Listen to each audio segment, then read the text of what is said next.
The year is 2025 and a lot of Zimbabweans have been waiting for this day. A very, very important prophecy is about to be fulfilled. We have digged into the archives to bring it right to you before time so that you understand what is going to happen in the nation of Zimbabwe. This is going to happen no matter the circumstances, no matter how they will try to resuscitate their altars, it's going to happen. 2025, Mnangagwa is going to fall and a new leader shall rise. And this prophecy is well detailed about what happened, what is going to happen, and what we must expect. Let us take a look onto this prophecy. Ourselves seated. I want you to remember something very important that we will not need to remind ourselves of every day, because we have got a huge task ahead of us, that of witnessing the suffering of Christ unto you, which is at the core of our assignment. What I'm going to do is I'm going to repeat some of the prophecies that we have given in the past. Some of them, not all of them. Those that are relevant to the prophecies that I'm going to be giving today, this afternoon.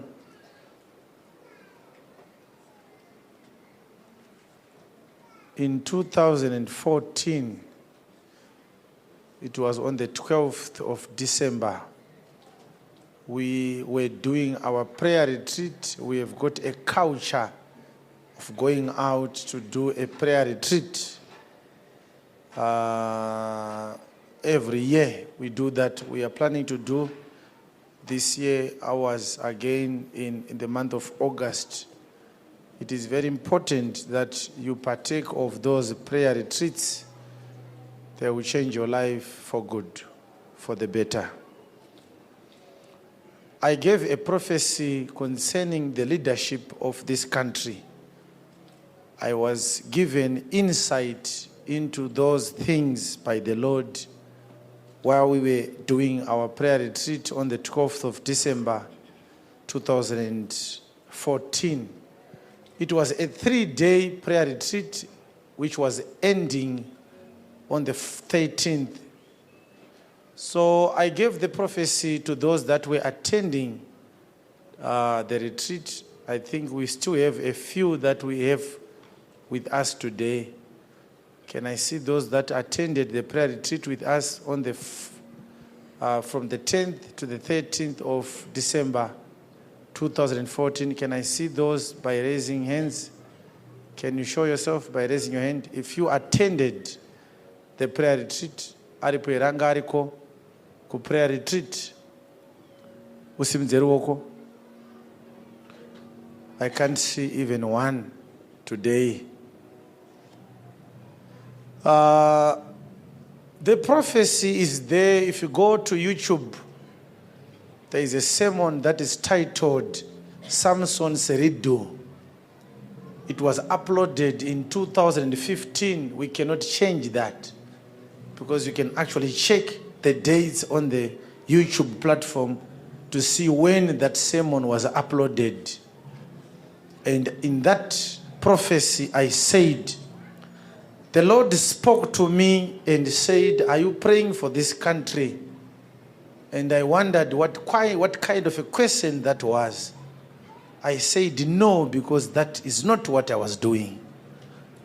And he said, when a leader has been given a mandate to lead a country, a nation, or any community at any level, it always happens because God has done it. God is the one who ordains leaders. Every leadership is given a tenure, a time frame. When will that begin and when will it end? So I was given an insight. The Lord said, this current leadership you have has outlived its tenure. But it happened for a purpose. I said so many things. There was a man who could have become the president of this country more than 10 years ago. He was given a prophecy. He went down south to look for some powers to make it happen. And because of that, he was taken out of the plan to be the leader. But the leader that we are going to have, the leader that God said is coming, he is coming from the same province that this other leader came from. But the one who would have been the president, he died before or without being the president. I want to clarify that the person is not Mnangagwa. Because when I said it, Mnangagwa was still alive. Concerning the latter, I remember giving a prophecy in 2015. In that prophecy, I was saying, the Lord said to me, this man, Tsvangirai, was not meant to be the president of this country. He was only given a mandate to start a revolution, to start the process that is going to give the nation a new leader. He was not designed to be the president of this country. I said it, and I also said that his time to go is nigh. In 2015, by then he had not come out in the open with the issue of this cancer that eventually claimed his life. Nobody believes the prophet or the prophecy because it is not meant for non-believers. It is meant for believers.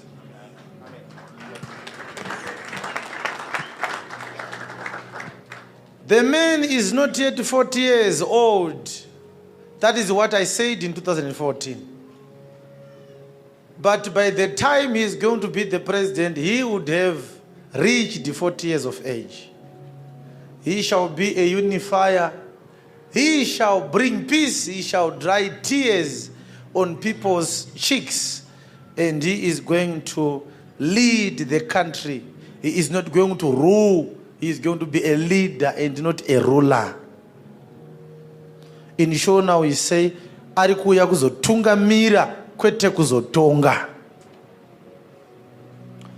So, by that time I said, he is not coming now. Because before he comes, there is an interim system that is going to come. He is not going to take over from the current system. There is another leadership coming, and he is going to take over from that leadership. I said it. You can watch the video. On YouTube is there. There are so many sermons in which I was repeating that prophecy. And I also gave another prophecy different from this one, in which I said I saw a lunchbox that was full of milk. It was set on top of a rock. And everyone was hungry. And it was understood that the only way you can deal with your hunger is by drinking the milk in the lunchbox. But the lunchbox was worn out. It was at the verge of breaking. And everyone wanted to touch that lunchbox. And I saw myself at the back of the crowd. The large rock was like here, and the whole nation was around it, pushing and shoving. Everyone wanted to take the lunchbox to himself and drink all the milk alone. And I was behind the crowd trying to find if I'm going to find an opportunity to also lay my hands onto the lunchbox. A voice said to me, you know what? This lunchbox is very complicated. If anyone here lays his hands on this lunchbox, it will break and no one will drink the milk. Someone will come and change the lunchbox for you. The milk is going to be shared amongst the people after this lunchbox has been taken out. You are going to be given a new container. But as I saw the vision, I saw a woman. And I even said the words, stop it, in that prophecy. I said those words in 2015. I said it. So everything that we are doing today, everything that we are seeing today, we have given the prophecies that are now more than 3 years old. Everything that we are seeing today. Now, these are some of the prophecies I gave. The other one is concerning the apple. I said I saw an apple and the apple was rotten inside. And the apple was causing trouble to everyone. And I heard a voice saying, don't worry, no one is going to stop the evil works that this apple is doing. No one has the power to do that. It is going to break from inside. And as I saw the wind driving the apple in the air, going everywhere, I saw the seeds in the apple fighting. And the voice said to me, these seeds inside the apple, they are going to bring the demise of this apple. And when the fight intensified, the apple was just about to hit against a tree, and each time that was about to happen, it would go sideways, it would survive. But as the fight intensified, eventually it hit against the tree, it fell down, and everyone saw the worms that were inside the apple. And I said in that prophecy, the apple is a political party that is in this country. So I'm going to be very careful again, because there are certain things that I am not allowed to say as I give the prophecies that I'm going to give today. Take note of them, write them down. If it is God who has given me the prophecies, they will surely come to pass. I gave another prophecy. I saw a coffin with a Zimbabwean flag on it coming back into Zimbabwe. And I saw those flies, which are known in Shona as Magreen Bomber, flanking the plane carrying that casket coming back to Zimbabwe. I said that we are going to lose a national leader, but he's going to die outside the country. Did I not give that prophecy? I gave that prophecy.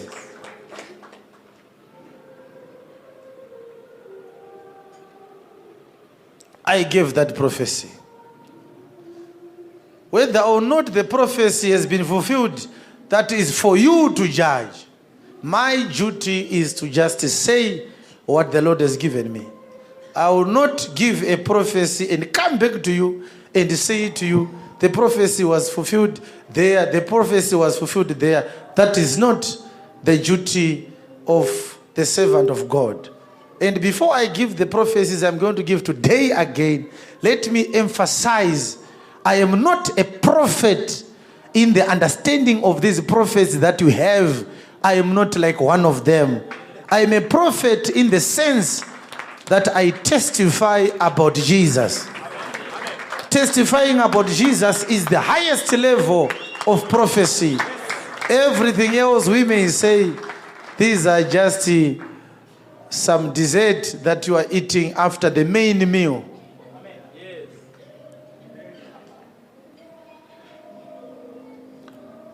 He has died. And the people that are coming, they see that there is no life in this person. And what they are saying is, let us find out from the doctors what has killed this person. There is a post-mortem that has been conducted on this person. And there are people questioning the credibility of the pathologist. Could they have been paid to say he died from a natural disease while he was sleeping, or he was murdered? Nobody is able to explain how this person has died. I'm using the words this person because I do not want to disclose whether he is a man or she is a lady. those are some of the details that I will only know about. I am not allowed to say them. But the person has died. And a lot of people had hopes on this person. He or she was a very big man in the political structures of this country. But there is no enough evidence to explain how this person has lost his or her life. But the story takes some twists and turns to the extent that there are certain family members that are now pointing fingers to some other family members saying, I think this one knows what happened to this one. But when investigations are done on those relatives, nothing concrete is discovered. The story ends like that. A lot of people are left with only but speculations as to what happened to this person. Was this person murdered, or this person died a natural death? This is the problem. But a lot of people are going to be left orphaned because of the death of that person. Because a lot of people expected that person to do something for the betterment of people's lives. A lot of people had hopes on this person, but the person has died. And nobody can explain what really happened. Did God know that this person was dying? Yes, he knows. That's why I'm giving this prophecy. Why did God allow that person to attract a lot of attention, and many people are expecting that is going to change things? And yet God knew that this person was losing his or her life. God is doing it because he wants to divert people's attention from seeing somebody else behind the scenes whose God's eyes are looking at. And I want to assure you this afternoon that this person has not died a natural death. But nobody is going to discover who has done it, because it is a clean job. Even though it is a clean job, God is going to punish those that would have done the clean job. If people are going to look at punishments that God is going to make against certain people, only the punishment is going to show the people who would have done it. By monitoring the punishments of God in the country, people are going to discover the culprits. But outside the punishments, no forensic investigations are going to bring out the culprits. It is a smart job. That is the first prophecy. That is the first prophecy. So people are going to say, if he had not gone there, maybe he or she could not have died. Some are going to say, maybe it is food poisoning.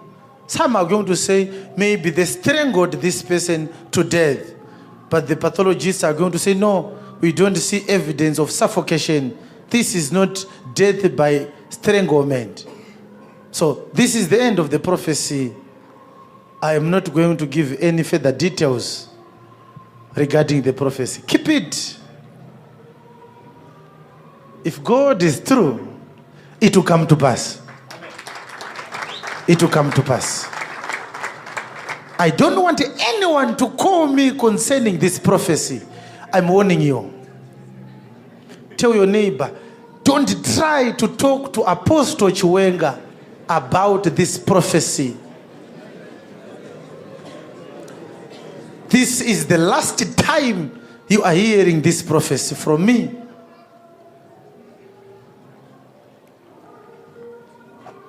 The second prophecy,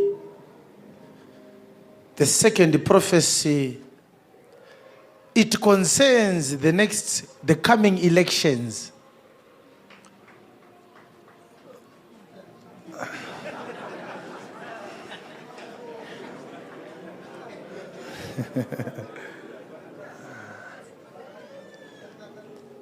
The people of Zimbabwe are going to be seriously disappointed again.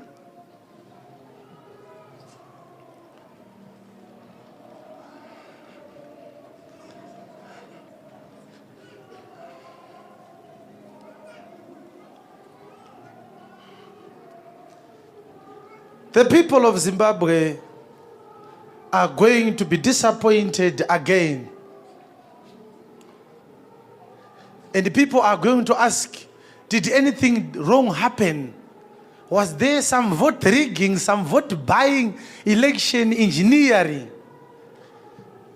I don't know. Even myself, I don't know. What I know is the plan of God is not yet ripe.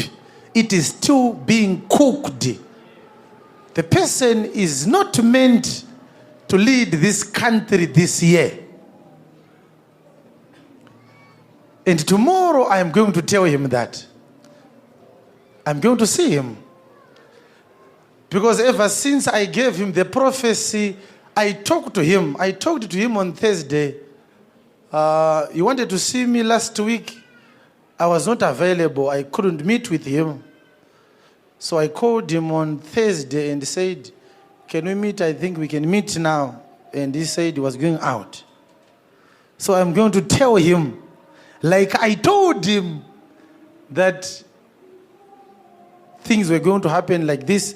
The person I'm talking about is the person that is the beneficiary of the 2014 prophecy that is going to lead this country. He was not yet 40 years in 2014, but he is now 40 years of age. Whatever he's doing, he is not yet ripe to lead this country. Patience is a difficult virtue. A lot of people are not patient. He is not doing anything wrong. What he's doing is right. But he is not working to get the victory in the elections. He was not designed to win this election. This election has no winner. God is the only one winning this election.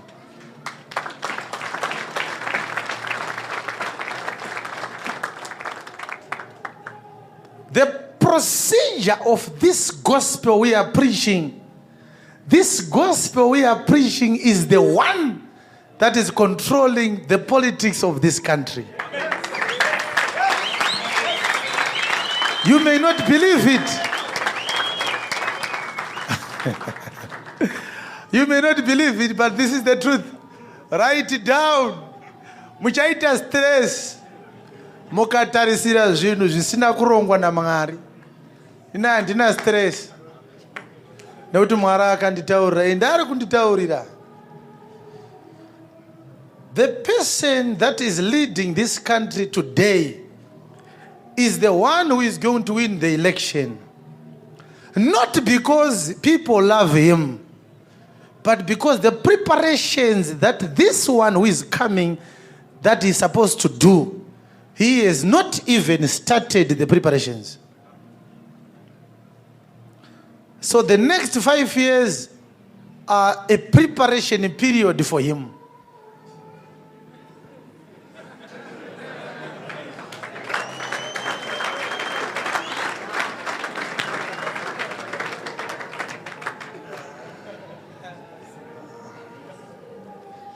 You don't like it, ask your neighbor, do you like it?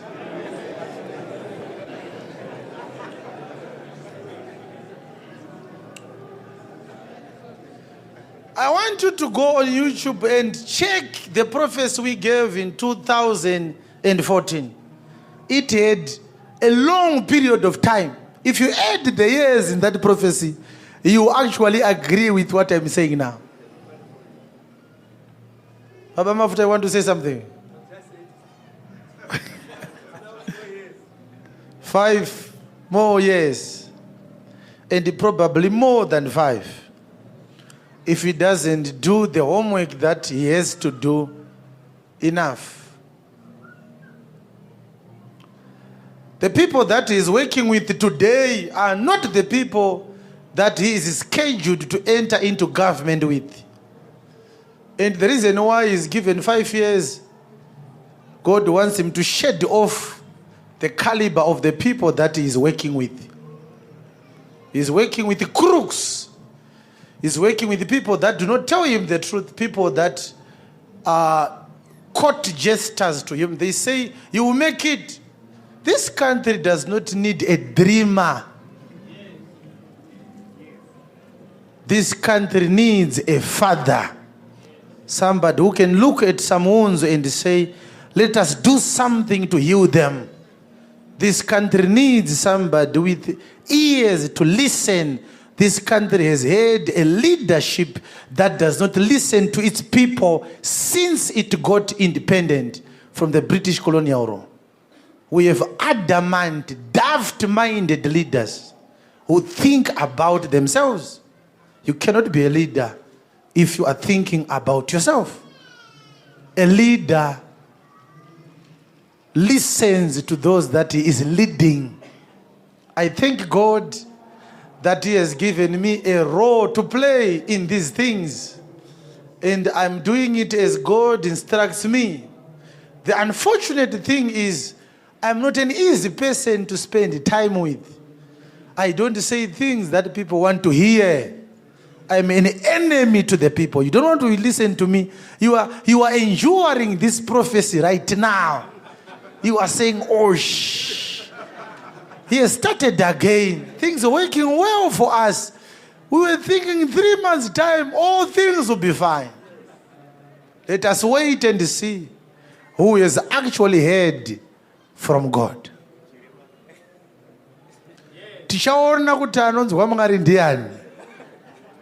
I blow the trumpet and I go into hiding. I hibernate.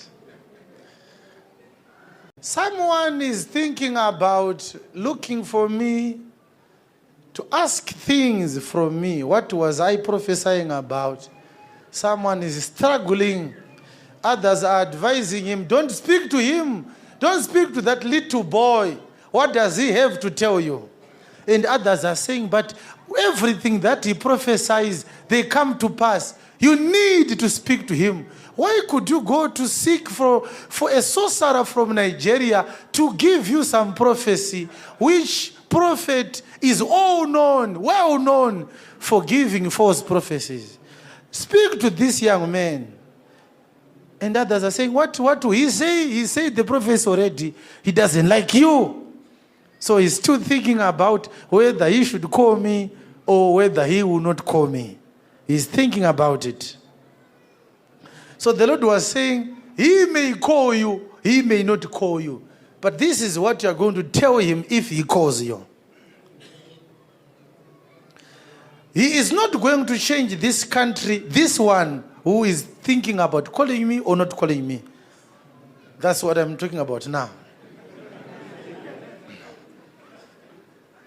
But if he calls me, there is some piece of advice that I'm going to give him that is going to help him to just do a few changes to the problems of this country, a few of them. But that does not bring a permanent solution to our sick economy, our dead and stinking economy. But it may give some people some reprieve for a short while.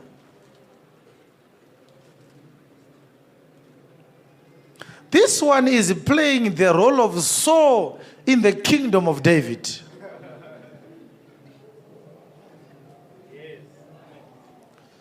And I'm not going to explain further about the role of Saul in the kingdom of David. But this one is going to play that role.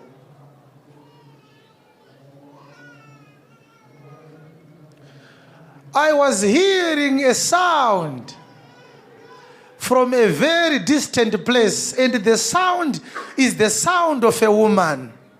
And I saw people seated down complaining. We thought that the problematic woman is no longer there. There is a new problematic woman. in the Zimbabwean politics. It is a sound from a distant place. And I saw people in fear. We can't say anything about this one. This one is too powerful. But as time goes on, there are going to be uprisings within the family, within the camp of people who are complaining because their feathers have been ruffled by this woman. But there is going to be an intervention. Somebody is going to be bold enough to stop this woman from going amok like the other woman. But is this intervention in time enough to avert some trouble? Or it is going to be an intervention that will be too little, too late? We don't know. But the intervention is going to open fresh wounds. And there's going to be some bickerings again. And the people who are so close today, they are going to walk separate ways because of that woman. Thus says the Lord.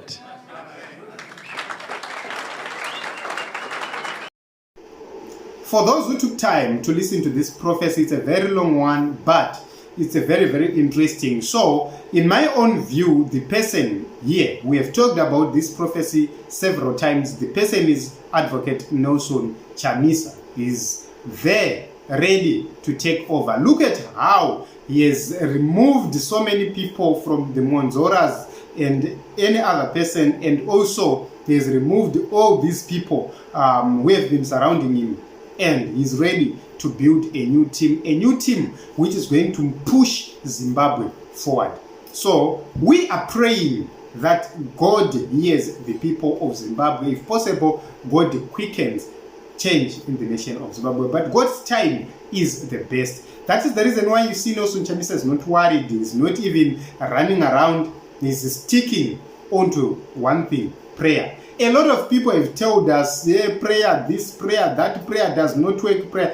Prayer works. We have been kept by prayer for a very long time. We have won several battles through prayer. And Advocate Nelson Chamisa has continued to hang on to prayer because he believes in God. He believes prayer is the ultimate solution to each and every problem we are facing as a nation. The time for action shall come. He's a man who can even call people onto the streets today. He's a man who can remove this government violently, but he has chosen to wait for God's time. He has said, I'm not going to have blood in my hands. Just like David, he's going to rise onto the top and lead this country with grace. He's a leader who is going to lead with grace, not a leader who is going to lead with an iron fist. So it's very, very interesting, guys.